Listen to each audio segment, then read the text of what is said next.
ଜୟ ଜଗନ୍ନାଥ ସାଙ୍ଗମାନେ। ବର୍ତ୍ତମାନ ତ ବର୍ଷା ପାଗକୁ ବର୍ତ୍ତମାନ ମୁଁ ଘରୁ ବାହାରିଲି।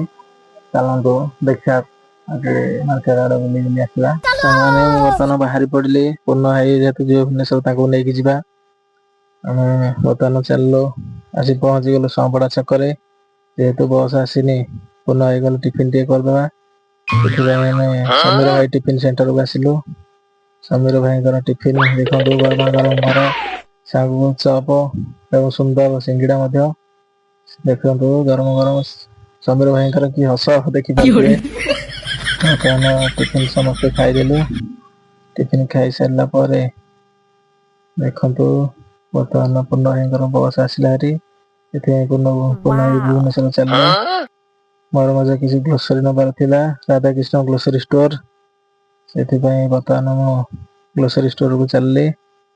ଦେଖନ୍ତୁ, ଆଜି ନିଜେ ମାଲିକ ଅଛନ୍ତି ଗ୍ରୋସରୀ ଷ୍ଟୋରର। ଦେଖିପାରୁଥିବେ ଭାଇଙ୍କୁ।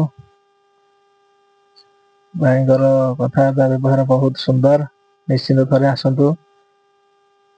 ଦେଖନ୍ତୁ, ମୁଁ ବର୍ତ୍ତମାନ ଲିଷ୍ଟ ଦେଇଦେଲି, ତମ ପିଲା ବାହାର କରିଦେଉଛନ୍ତି ଜିନିଷ ସବୁ। ବହୁତ ଡିସକାଉଣ୍ଟରେ ମଧ୍ୟ ପାଇପାରିବେ।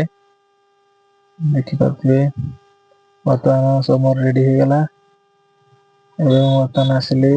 ଦେଖିପାରୁଥିବେ ହେଉଛି ଆମର ସଅଁପଡାର ରେଲୱେ କ୍ରସିଂ। ଏହା ତଳ ଦେଇ ଏମିତି ଆମେ ଯିବା ଆସିବା କରୁ।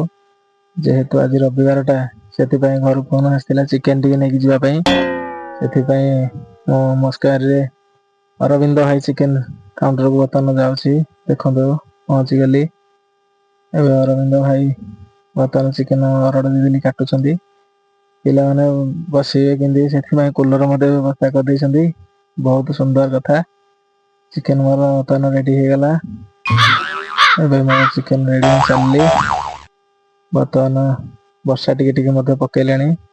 ସେଥିପାଇଁ ମୁଁ ଆସି ବର୍ତ୍ତମାନ ଗାଁରେ ପହଞ୍ଚିଗଲି। ଦେଖିପାରୁଥିବେ, ଆସନ୍ତୁ। ବର୍ତ୍ତମାନ ମୁଁ ଆସି ଘରେ ପହଞ୍ଚିଗଲି। ବର୍ଷା ଟିକେ ଟିକେ ପକେଇବା ଷ୍ଟାର୍ଟ ହେଇଗଲାଣି। ଆଜି ପାଇଁ ଭିଡ଼ିଓଟି କେମିତି ଲାଗିଲା ନିଶ୍ଚିନ୍ତ କମେଣ୍ଟ ମଧ୍ୟରେ ଜଣାଇବେ। ଆଜି ପାଇଁ ଏତିକିରେ ବିଦାୟ ନେଉଛି। ଜୟ ଜଗନ୍ନାଥ।